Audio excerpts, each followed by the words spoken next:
22 minutos, 22 para las 20, para las 8. Gracias por estar con nosotros, por estar ahí. Nos están viendo en Santiago, Caracola TV, canal 22.2. Estamos en los cables operadores en todo el país, más de 300 canales que nos están viendo regionalmente. Un gusto. ¿Y esta es la música? Se me terminó la música. Hay que ponerle play entonces. Subámosle un poquito la música. Eso. Estamos en la UCB Radio 103.5. Feliz retorno a casa. Manejen con calma, con cuidado.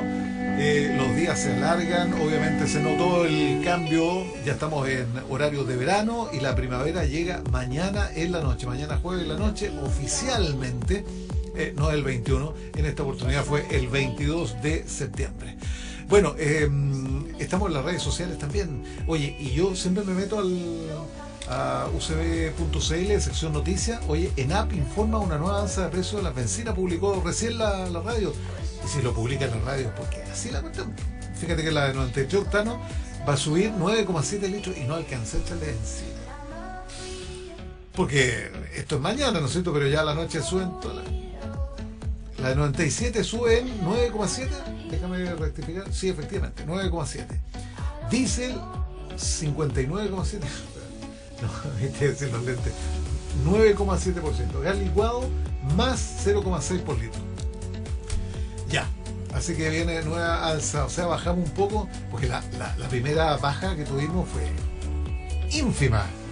Después subió, digamos, fue más contundente la baja, digamos, pero y ahora sube rápidamente. No, estamos malas con el tema de la bencina. ¿Cómo está Valparaíso? Vea por favor ahí, mire qué linda la puesta de sol.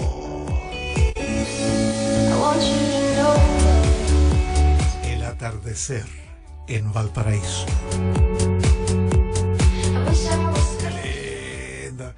Ese es nuestro puerto, ¿no es cierto? Nuestro puerto de Valparaíso. Espérame, y ahora veamos cómo está Santiago con el atardecer. Fíjate que está bastante bueno las condiciones ahí del smog, ¿eh? La polución no se ha notado tanto en esta oportunidad. Ya, eso es. Ahora, justo lo pillé tomando, no sé, me imagino agüita, algún juguito. ¿Cómo está nuestro amigo? Le doy el pase. Todo bien, Jorge. ¿Cómo está nuestro amigo Sebastián Seriani, docente de la Escuela de Ingeniería, Construcción, Transporte de Construcción? Ingeniería de Construcción y Transporte. Eso, de nuestra PUCB. Quedamos de comunicarnos nuevamente porque estuvo buena la conversa la semana pasada, ¿cierto? Oye, las bencinas suben otra vez. Exacto. Un paréntesis nomás, no sé a quién quejarme. No sé con quién reclamar, esa es la verdad. Es que es un tema no menor. Tema no menor. Sí, no, absolutamente. Y además que repercute en todo, porque es una cadena, ¿no es cierto? El productor que gasta más en bencina, eso se lo traspasa de ¿a quién? A todos nosotros. Sí. Claro. Bueno. Sí. Y tú mismo, Jorge, mostrabas ahí el ejemplo de Santiago Valparaíso, cuánta gente viaja día a día, ¿cierto? Por ejemplo, en buses interurbanos. Y esos pasajes redunda en que en algún momento van a subir la... Ya. Oye, a ver, vamos a hablar de los IMIB. ¿Qué es lo que son los IMIB? Exacto, Jorge. Mira, qué bueno poder juntarnos un rato a conversar de estos temas de transporte, movilidad, logística, ¿cierto? Y en especial hoy día el tema que nos convoca son estos IMIB. Contarte un poco qué son efectivamente y que nos están acompañando, también poder contarles un poco de qué se trata. Los IMIB son los informes de mitigación al impacto vial y reemplazan lo que eran antiguamente los EISTU, que eran los estudios de impacto al sistema de transporte urbano. Ya. Entonces son muchas siglas, tal vez son muy... claro. Eso se exige. Mira, eso es muy importante. Es muy importante entender cuándo se exige y a quién le aplica. Son instrumentos de mitigación al final que permiten de alguna forma compensar el impacto que genera algún proyecto de densificación o de ampliación. Por ejemplo, tú tienes una casa y quieres venderla, quieres vendérsela a una inmobiliaria, por ejemplo, y quieres que ahí se va a construir un edificio. Entonces, ese proyecto de inmobiliaria tiene que compensar por los impactos que va a generar de tráfico, ¿cierto? De, no sé, impactos de alguna forma, van a generar tacos, van a haber problemas de vialidad, pero espérate, ¿quién tiene que preocuparse? Es la inmobiliaria que va a comprar el terreno, pues yo la vendo, me importa un cuesco, ¿qué es lo que van a hacer? ¿Ah? Exacto, exacto. Entonces, para tener una idea, lo que pasa es que cuando tú eres el titular del proyecto, ¿cierto? El dueño del proyecto, tienes que ir a presentar tu proyecto a la Dirección de Obras Municipales a la municipalidad. Sí, Para sí. pedir el permiso de edificación, ¿cierto? Que es el primer paso cuando tú vas a construir. Pero cuando llegas ahí, te van a decir, mire, usted tiene un IMIP, y esa es la gran pregunta, y parece como un concepto desconocido, pero son estos informes de mitigación. Entonces, estos IMIP son contratados por estas empresas, ¿cierto? O estos dueños de proyectos que contratan, y aquí viene la parte interesante porque también me gusta conversar contigo estas cosas porque nos da la posibilidad de ver las oportunidades de estos desafíos. ¿A quién contrata? ¿Quién son las personas que potencialmente pueden realizar un IMIP? Son los ingenieros, ingenieras civiles, por ejemplo, de transporte.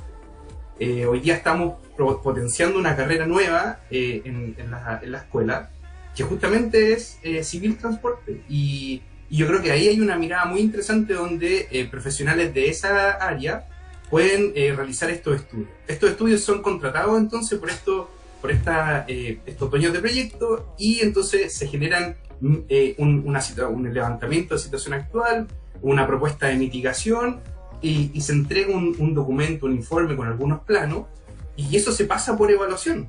Y si tú no tienes estos informes de mitigación, no puedes al final recepcionar o sea, pedir permiso de edificación y después potencialmente recepcionar obras. Oye, en el fondo es un personaje, digámoslo, ¿no es cierto?, quien va a realizar este estudio, súper importante, ¿no es cierto?, que cuenta con, exacto, con toda la responsabilidad y me imagino con la ética profesional, ¿no es cierto?, que amerita, porque si no yo me puedo poner, disculpa que me meta en la carrera suya, ¿no es cierto?, pero uno podría decir, pero este ingeniero está mojado por la inmobiliaria, ¿no es cierto?, podría ser, ¿no?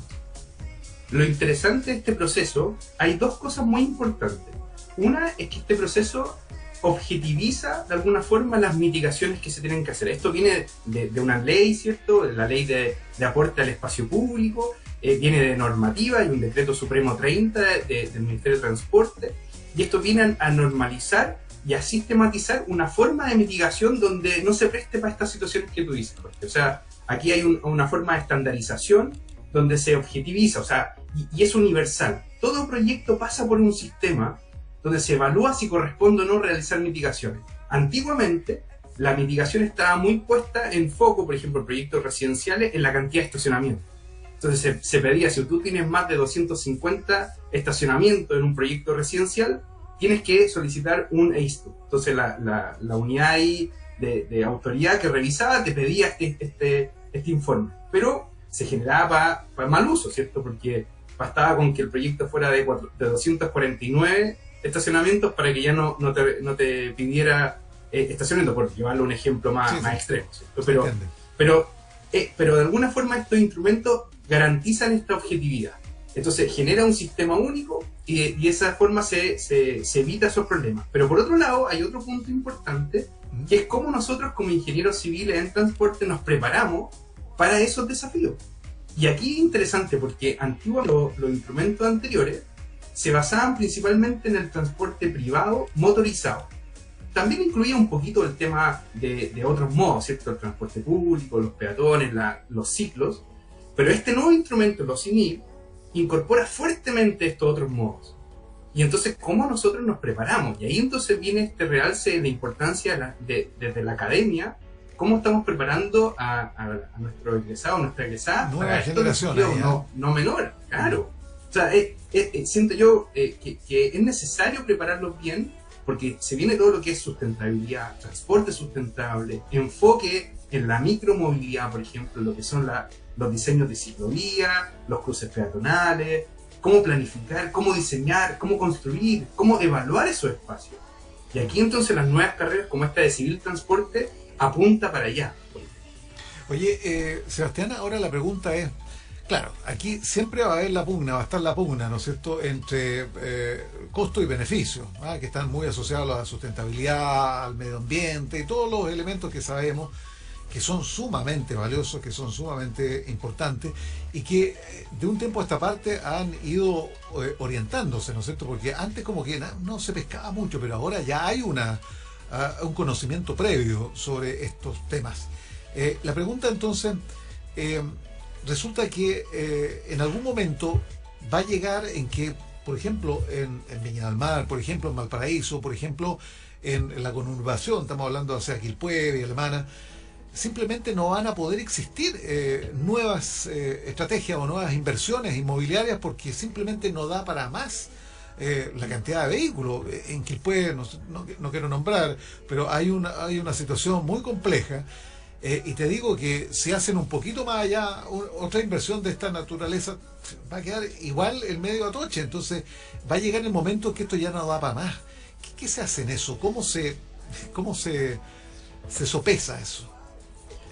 Jorge, diste un punto muy relevante, porque hay dos cosas muy destacables de cómo enfrentar estas situaciones. Un primer punto tiene que ver con este nuevo instrumento IMIP, justamente evita lo que tú estás mencionando. Antiguamente, ¿qué es lo que pasaba? Cada proyecto se evaluaba en sí mismo. O sea, por ejemplo, si yo iba a construir un conjunto de viviendas, yo me preocupaba principalmente del impacto de ese condominio, por ejemplo, o de ese conjunto de viviendas, desconociendo el impacto que generaban, por ejemplo, proyectos aledaños. Entonces no se generaba un análisis desde el punto de vista de los flujos, por ejemplo, como tú dices, de congestión, de la accesibilidad universal, de otros aspectos también, de un conjunto como ciudad, o incluso como barrio, si también no hay diferentes escalas, ¿cierto? Entonces, ese es un primer punto. Este nuevo instrumento sí lo recoge porque te está pidiendo un área de influencia, y a partir de esa área de influencia, y aquí viene mi segundo punto, que es muy interesante también, es que va a dividir el tipo de informe de mitigación. Tú vas a tener informes que son más pequeños, que son los informes básicos, que son intersecciones principales alrededor del área de acceso, por ejemplo, al proyecto. Es la primera intersección principalmente.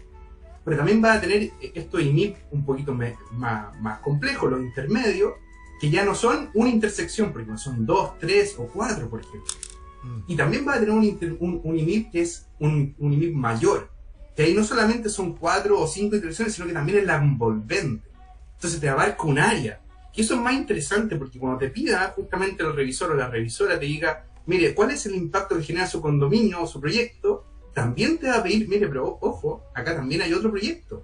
Usted consideró los flujos, por ejemplo, peatonales, transporte público, ciclos, y también transporte motorizado privado, o sea, los vehículos particulares. Entonces, es interesante porque primero abre el abanico de modos de transporte, pero también estandariza la forma como se evalúa, y es un poco lo que tú apuntas. O sea, vamos a tratar de evitar ese tipo de situaciones donde se busque esa integración y esa colaboración de ver cómo transformamos la ciudad de alguna forma en algo más armónico, como tú dices. O sea, no podemos crecer, pero de forma desordenada. Tenemos que ir buscando el crecimiento armónico, y por eso está el enfoque sustentable, y ahí me conecto de nuevo con la carrera, porque de alguna forma si creemos que tenemos que hacer una mirada sustentable de estos espacios de movilidad, tenemos que fomentar los conocimientos, las herramientas para lograr eso.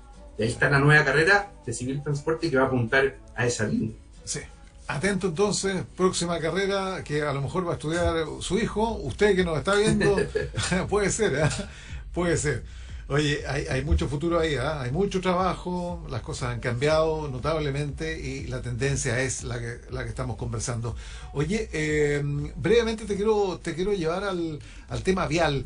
A ver, recién estaba, me confundí entero, recién estaba en una gala a propósito de los 100 años ahí de la radio, ¿no es cierto?, en este 21 de septiembre, en el Congreso en Valparaíso, y me trasladé, digamos, en el metro, que no sé si es el metro, si es F, si es Merval, da lo mismo, ¿no es cierto?, pero el tren. Qué rico, qué placentero es viajar en el tren. Aunque había un perro, hay que decirlo claramente, sentado, ¿no es cierto?, que me parece novedoso, digamos, ¿eh? ¿Quién le dijo nada al perro? Ahí estaba sentado, ocupando un asiento, y nadie lo molestaba. Yo creo que a esta altura, más allá de lo anecdótico, sugiere que las relaciones con los animales han cambiado muchísimo, y eso me parece notable, ¿eh? Debiera haber un vagón especial, digamos, para los perros que quieran trasladarse también de un punto a otro. Yo creo que es fundamental. Oye, pero al margen de eso, los trenes son fantásticos. Cómodo, silencioso, me imagino que se mitiga también todo el tema contaminante. chuta, bonito panorama, rápido, nada, andar collereando, ¿no es cierto? Porque imagínate, más raro que colleree un tren, pues, ¿cómo hay collerear? No voy. Bueno, te das cuenta, eso quería hacer. Falta mucho tren, ¿eh? Faltan muchas líneas, falta darle cabida a las bondades y las posibilidades increíbles, infinitas que tiene un tren aquí en la región. Y ¿sabes qué, Jorge? Yo incluso lo conecto con el tema anterior en el sentido de que los IMIP, por ejemplo, buscan que los consultores, por ejemplo, no se tengan que hacer cargo de infraestructura carente histórica. O sea, de alguna forma tienen que proponer justamente lo que la mitigación corresponda. Independiente de ello, yo creo que siempre hay una buena colaboración a lo que tú dices de buscar nuevos modos de transporte que sean sustentables, que sean de alguna forma eficientes, que sean seguros. O sea, yo creo que apunta a eso. Y el tren, naturalmente, es un modo de transporte que nos hace, de alguna forma, vernos orgullosos en la región. Siento yo que es la columna vertebral del sistema de transporte público. Sin embargo, tiene muchos desafíos y oportunidades. O sea, de alguna forma, por ejemplo, entender que aproximadamente solo el 2% de los viajes del Gran Valparaíso se hace en tren es muy poquito, ¿cierto? O sea, no se puede sostener una red con solo una línea. Tenemos que empezar a ampliarnos a una red más abierta, ¿cierto? Pero en el intertanto está la intermodalidad, cómo nos conectamos con el trolebús, cómo nos conectamos con los ascensores. Ahí hay un tema importante. Yo creo que por ahí puede ir apuntando. Hagamos funcionar todos los ascensores primero, Sebastián. Por ejemplo, y también el tren tiene una particularidad puntual acá en la región, que de alguna forma trabaja diferente en el sentido que tiene una funcionalidad un poquito particular. Cuando tú ves, por ejemplo, el tramo desde, no sé, tal vez el Salto hacia Limache, es más bien un tren de cercanía. Pero cuando tú trabajas, por ejemplo, el tren a nivel más bien como en Viña del Mar, es más bien como un metro, si te fijas, porque va subterráneo en algunos tramos. Exacto, sí. Y cuando ya va hacia Valparaíso es más bien como un tranvía, va a otra velocidad, va a superficie. Entonces, si bien es el mismo tren, naturalmente, tiene componentes interesantes para analizarlo dependiendo de su particularidad. Y ahí viene todo un desafío. Y por cierto, lo que tú dices, o sea, yo creo que los sistemas de movilidad, y por eso lo conecto con el tema anterior, incluso con la nueva carrera, los sistemas de movilidad no son solamente un punto de flujo o de traslado de un lugar a otro. Son, a través de este entendimiento de la sustentabilidad y de esta otra herramienta, son también un lugar dentro de la ciudad. Están conectados con el territorio, te fijas como ese análisis que te comento. Entonces, por ejemplo, esa interacción que hay, por ejemplo, con el animal, ¿cierto?, que tú encontraste en el metro, con las personas que te encuentras es una interacción con el entorno que te transforma la experiencia en un lugar. ¿Te fijas? Una experiencia de interacción distinta a un traslado. Y ahí se mete el concepto de movilidad, por ejemplo, que tiene que ver con las necesidades de cada uno.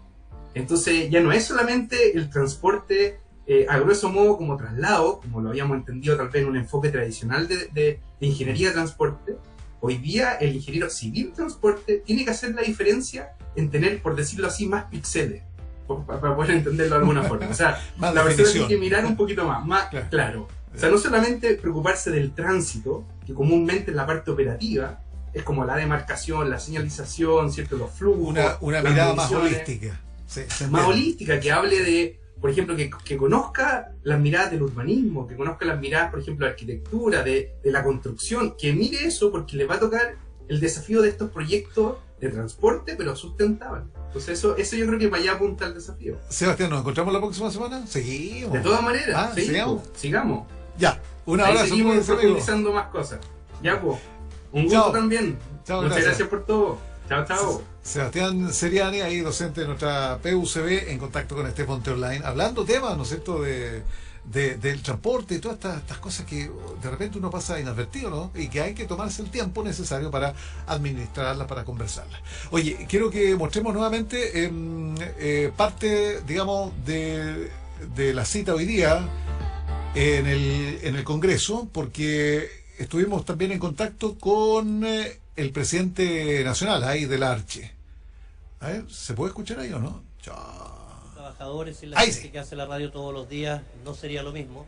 Creemos que los primeros que tienen que festejarse son precisamente ellos, que han mantenido a ver si le vamos a subir el guataje. El éxito de la radio y la han mantenido como el medio de comunicación por lejos con mayor credibilidad en el país. Y eso para nosotros es tremendamente importante. Y si a eso le sumamos este marco, venir a la región de Valparaíso, aprovechar de celebrar los 100 años de la radio en el marco del año del centenario de la radio, donde hemos tenido muchas actividades y que esperamos culminarla en la Asamblea Nacional de La Serena en el mes de noviembre, para nosotros nos llena de orgullo poder ver a gente que ha entregado tanto por la radio acá, que tenga el justo reconocimiento, hace que no sea más que felicitarlos por la gran función que han cumplido. ¿Cuál es el desafío de la radiotelefonía en nuestro país? ¿Qué es lo que viene?